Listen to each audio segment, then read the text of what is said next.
How many banks have to fail before it's officially a financial crisis? I don't know. Maybe we'll find out because a lot more are going to fail. But as I've been saying, you want to take your money out of these banks. It doesn't matter whether it fails or not because the money's going to fail, even if your bank doesn't, because they're going to have to print so much money. They're going to have to create so much inflation to backstop all these banks and bail them all out because pretty much they'd all fail based on the foundation that they're on, that the Fed created, that's now crumbling. So you got to get your money out of these banks because inflation is going to destroy its value. Even if you don't lose your money, you will lose the value of your money. The markets are starting to figure this out. Again, they haven't figured it out. So they're starting. Gold prices are up another $11 as I speak. They're at 22,051. I saw it higher. We were closer to 2060, so almost a new record high in the price of gold. Gold was up about $16 or $18 during the session today, and then it jumped up more after hours on these collapsing regional banks. But remember, my last podcast that I did on Sunday night, right, gold was at 1,980. And I was thinking, why isn't it going up? Because there was already another bank, First Republic, that failed on Friday, and they were looking for a buyer.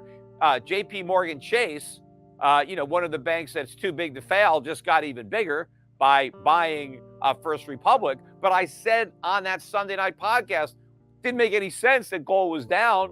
That was bullish for gold. And I said, try to buy it, tomorrow. And of course, it actually recovered those losses by the open on Monday, but then sold off almost back to that level before rallying. But here we are now, just a couple of days later or 3 days later, and we are $70 higher than that. And as I've been saying, these dips below 2,000 on gold are buying opportunities. This is the floor. This is not actually just a floor. This is a launch pad, and we're getting ready for a moonshot in the price of gold, in case you haven't figured that out yet. But you need to get out of paper and into real things like gold and silver. And what's happening with the banks is just more proof that that's what you want to do. But I just, ultimate irony, I don't know if anybody in the mainstream media is going to point out how ironic it is that Powell was just talking about how, everything is improved, the worst is over, and now, more banks failing. Again, there's every time they say it's over, there's another shoe that drops. And every time they say, is this the last shoe? No. And I've been saying again, since the very beginning, that this is a centipede, right? I think that's 100 shoes, and maybe what of them? 5, 6 of them have dropped. We got a lot of shoes that are going to drop. The only thing that's going to stop it is going to be when the government officially backstops everything. But that is going to accelerate the inflation problem because of the amount of inflation that has to be created to make good on that guarantee, because the FDIC has no money. So where's the money going to come from to insure all these deposits that are right now not insured? The Fed is the reason it's happening now. And in fact, when it happened in 2008, they told us that they would make sure it would never happen again. In fact, it was Janet Yellen who said we never have another financial crisis in her lifetime. And when she said that, I thought, well, maybe if she gets hit by a bus or something, that might be a true statement. But if she had a normal lifetime, I said, of course she's going to see another one. And in fact, there's another one on her watch. She is the Secretary of the Treasury, and we are experiencing a financial crisis. Now, maybe she doesn't want to have to acknowledge that. Maybe that's one of the reasons that nobody wants to say it's another financial crisis, because it would make Yellen look even more foolish for having said that we would never have another one. But one of the reasons that they all told us we'd never have another crisis was because they claimed they fixed it in 2009, right? Now, of course, they caused the problem in 2008 that they claimed credit for fixing in 2009, right? They light the fire and then they say, oh, you see, we put it out. But they didn't put it out, right? They just poured gasoline on it, and maybe it looked like it went out, and then it blew up even bigger. And now they're making the same promise again. Oh, okay, the government's going to fix this. We're going to make sure this doesn't happen again.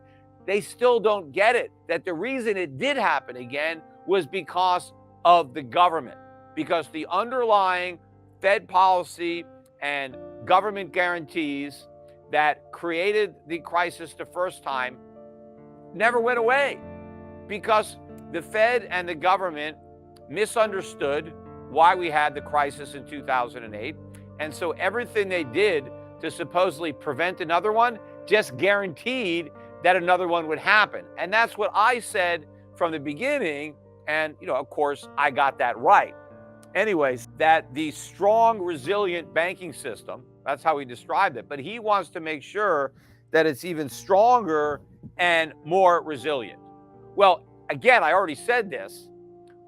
If the Fed wants the banks to be stronger and more resilient, the government's got to get out. The Fed's got to get out. We got to have normal interest rates. We can't have government guarantees. Look, why does everybody think that if you open up a bank account, the government should guarantee it? I mean, the government doesn't guarantee anything else. I mean, if you go and you buy a product, the government doesn't warranty it, right? I mean, the company will have its own warranty, but when you go out and you buy a car, it doesn't come with a government guarantee that it's not going to break down. Like when you buy a new cell phone or a television set, there's no government guarantee there. You just take your chances, right? Maybe it'll work, maybe it won't. So, you do your homework, you buy from a reputable company. What's so special about banking? Why is it that I have some kind of right that if I put my money in a bank, the taxpayer's on the hook in case something goes wrong? The whole concept doesn't make any sense. It defies logic. It's got nothing to do with capitalism, completely unconstitutional. Yet nobody questions this. Oh, bank accounts have to be insured. Why? I've talked about New Zealand a few times on the podcast, but one of the things that New Zealand did when they went through their transformation in the 1980s, because socialism bankrupted the country, one of the things they did is they eliminated their deposit insurance. They had it and they realized it was a bad thing and they got rid of it. So, we didn't always have insured deposits, and we can get rid of it. And we would have a stronger, far more resilient, far more stable banking system if we didn't have these guarantees. Again, imagine if every product we bought came with a government guarantee. Well, obviously, we wouldn't have nearly as good products because the companies wouldn't be under so much pressure to have high quality, because they know, hey, the government's going to replace anything that breaks. So they're not going to be manufactured to the same degree as if there is no government guarantee. And the companies are responsible for fixing the stuff that breaks. Because if everything has got a government guarantee, then you don't even have to bother to shop around. Who cares, right? Well, life has risks. There's no guarantee from anything. So you want to put your money in a bank, well, then you better make sure that that bank is solid. Don't just put your money in any old bank. Do some homework. Do your research. But there's no reason to do any homework. There's no reason to do any research because of the government. And of course, the banks know this, and so they act recklessly and irresponsibly. So Powell is on a fool's mission if he thinks more government is going to make the banking system more resilient and sounder. No, it will achieve the opposite, which is what it's already done, which is why the banking system is so unsound and non-resilient, because it survives only based on a government crutch. A sound, resilient banking system wouldn't need the government crutch. It could stand on its own legs.